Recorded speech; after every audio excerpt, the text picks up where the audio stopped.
Hola a todos y bienvenidos a un nuevo episodio de Blockchainers. Hoy tenemos un episodio muy especial, ya que vamos a conversar con el fundador de Zenolend, una plataforma de préstamos descentralizada que quiere revolucionar el espacio DeFi. Así es, Mai. Hoy exploraremos qué hace Zenolend desde sus innovadoras funciones de e-tokens hasta los flash loans. Y lo mejor de todo es que está de nuestra mano aquí con nosotros el fundador, Meiman. Welcome to the podcast and thank you for joining us. Thank you guys for having me. To start, tell us a little, Mimman, about Zenolend and what motivated you to found a platform like this. Yeah. Zenolend. Zenolend is a small lending protocol that me and a couple of my friends came together and decided to build. At first, it was more like a hobby, like a project for class. And looking out here and all of these platforms that have been built, we decided to do something similar. So that was like 2-3 years ago when we built the platform. Once we were done, I just stored it off at GitHub and just went on with my life. But like I got was the end of last year when I was just going through my GitHub repo and looking through the different projects that I have been working with over the years. And I saw Zenolend and just something came to my mind, and I was like, what? I was like, why don't we start this project, or why don't I start this project? But this time, committing myself to actually working through it and with it from the start to the end. So that's how Xenoland was actually born. And what actually motivated me was I got to some point and I decided that I actually wanted to do, something different in my life. So I got up one day, just went ahead and quit my job, and I decided to, actually work with Zeno. And this is, I think, 8-9 months down the line.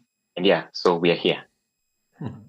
Okay, thank you. It's interesting where the idea come from. In an ecosystem where there are so many lending platforms, what do you think makes Zenolend stand out from the rest? Well, yeah, what you've said is actually true. There's so many lending platforms out here. Actually, just a fun fact, according to DeFi Lama, last time I checked, there are over 200 lending protocols that have been registered over there. So what makes Zenolend different from the rest is a couple of things, but the main one, it's like just a really simple platform to use. You just go connect your wallet. Of course, definitely you've chosen the network that you want to be on, and then you can proceed to actually supply or borrow cryptocurrencies. It's simple to use. Secondly, yeah, but on the back end, we actually have. I could talk about flash loans. There is one feature that actually I don't think many people know about Zenolend is that we actually have the ability to do protocol to protocol lending. So what this means is that, for example, say we have Zenolend over here, and let's just because I understand this podcast is about Soneium projects. Let me say, for example, a project comes like Sonify, for example. Sonify is definitely a decentralized exchange. So Sonify can come to us, Zenolend, and tell us, we can give you our token to hold as security. And then you can go ahead and give us a loan from Zenolend. So ideally, we can actually, apart from just peer-to-peer lending, we can actually do protocol to protocol lending. I don't think that there are many platforms that actually do that. And if they're there, I'm sure they're less. I'm actually thinking I have not met a platform that does something similar to what we are doing. One feature itself makes us really outstanding. Okay. Well, Mimman, let's talk about iTokens. One of the most notable features of Zenolend. Could you explain what they are and why they are important to users?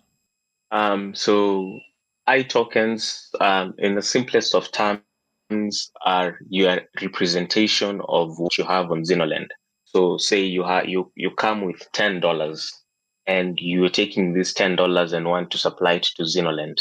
How will Zenolend know that this $10 belongs to Perry, or these $5 belong to Mali, $6 belong to me man? It's through the use of iTokens. You deposit your $10 and get iTokens from it. So later on, when you come to withdraw your $10, you'll be giving back this iToken to Zenolend, and Zenolend will in exchange give you back your money.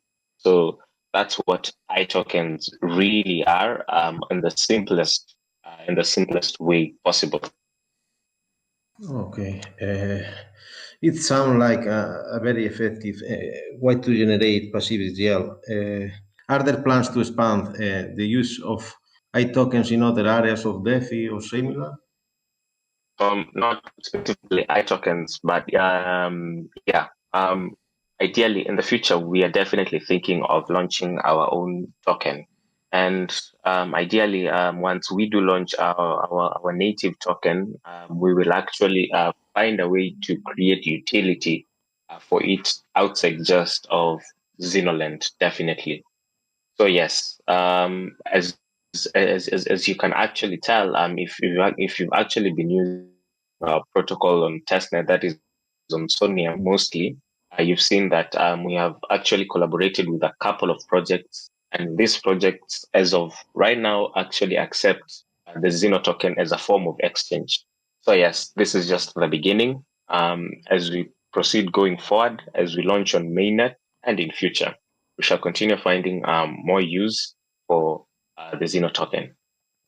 Okay, so sounds good. Another point we want Yes. to cover is the staking reward system. How can users maximize their profits on Zenolend? Yeah. So we have a staking system, and ideally, this staking system is a way to bootstrap liquidity for a protocol. Now, this is how it works underneath everything. When you go to Zenolend, you can decide to go ahead and straight ahead just supply your assets on the first page. Now, when you supply these assets, you will be able to use these assets to actually borrow. You can use them as collateral, and two, you'll be earning interest.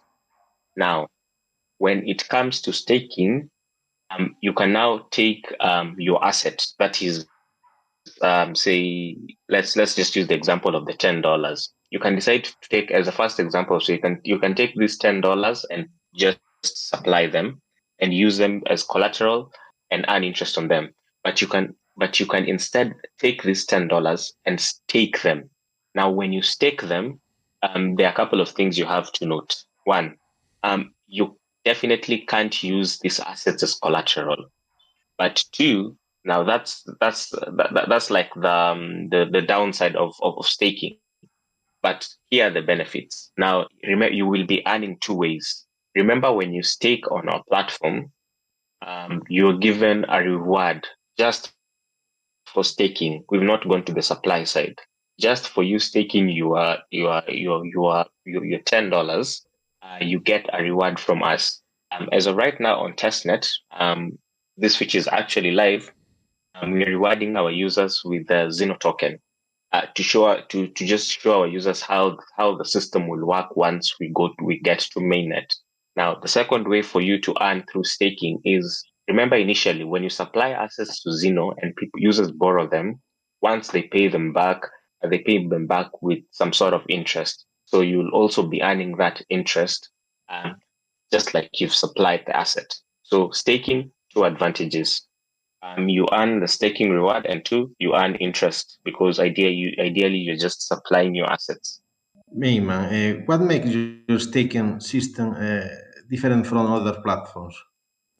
Now, this is not a feature that we have let live yet, But ideally, when you come with your now to stake it on our contracts, we're talking about staking slash farming.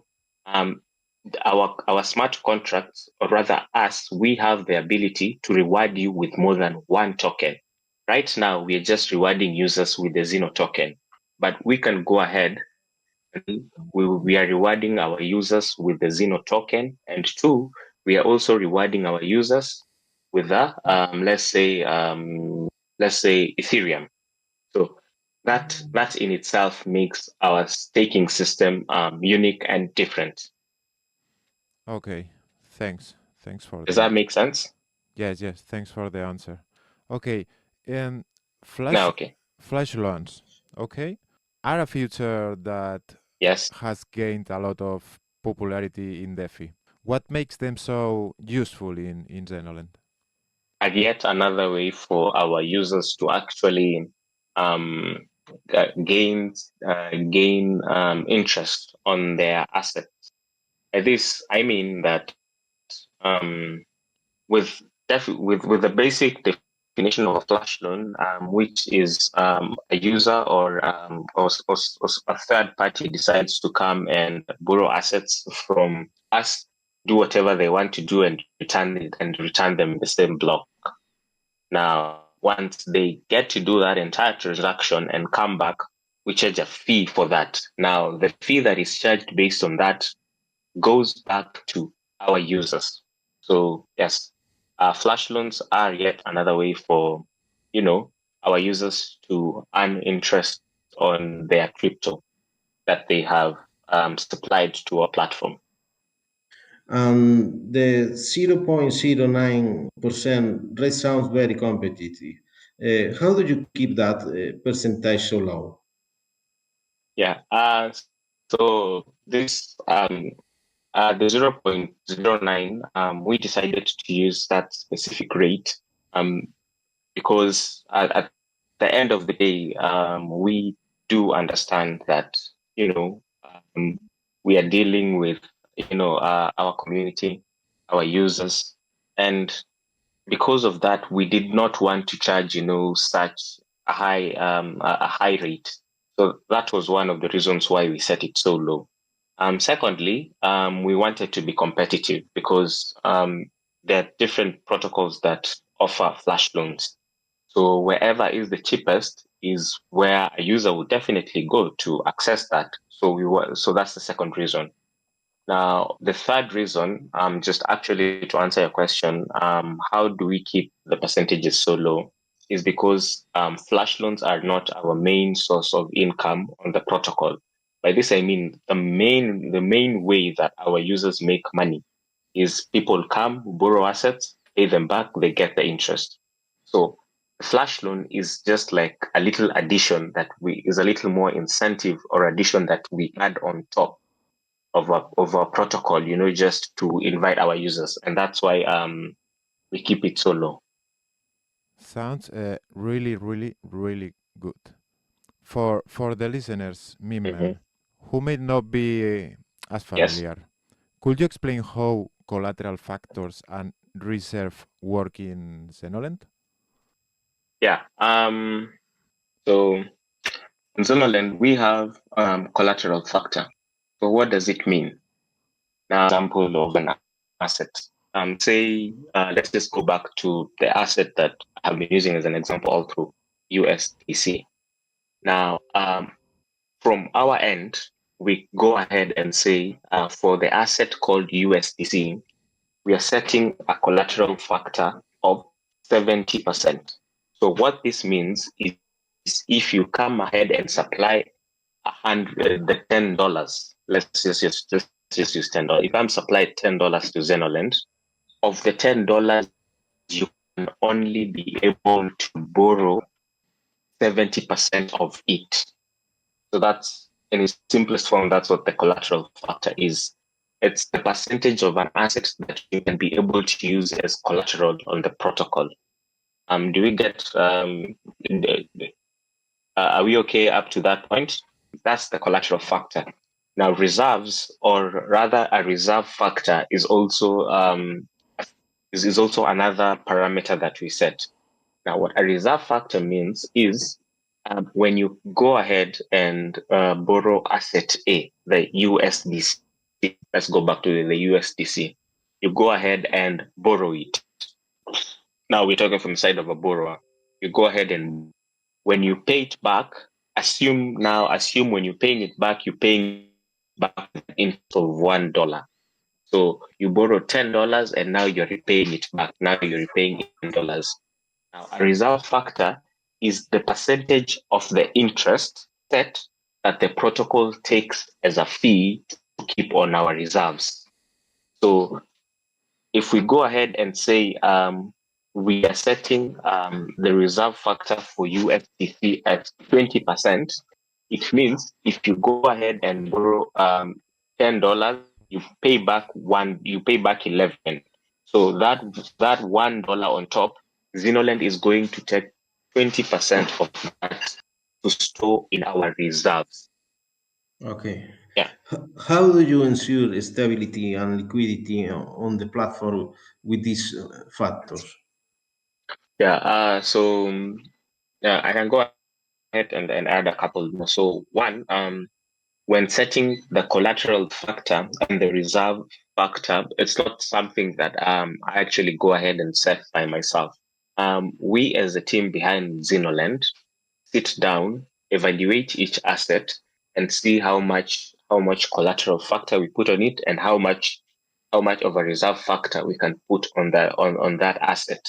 So that is one way in which we actually go ahead and decide of collateral factors and reserve factors and try to keep our platform stable and liquid. Secondly, um, in the future, once we have gone ahead and released our token and gone a step ahead and also released a governance token, then these factors will not be controlled by us Zenolend, but rather they will be decided by our community and our token holders. Now, these are features that we will introduce way into mainnet after launching, as I've said, a token and governance token. So, two, by actually being these values being controlled by the community, so that in a sense does ensure the stability of the platform. Third way we actually do that is when we go ahead and list assets on our protocol, we ensure that the assets we list are assets that are liquid enough. So this being lending protocol on our end, we'd go ahead and list the normal assets or assets that are widely known as collateral on our platform. So right off the top of my head, if Soneium wants to launch tomorrow, definitely USDC, USDT, Bitcoin, the DAI token. You see, assets that name as have been in existence in crypto right from day one. So by listing these types of assets, we ensure that our protocol is stable and liquid enough. Well, okay. It has been a really fascinating conversation, Midman.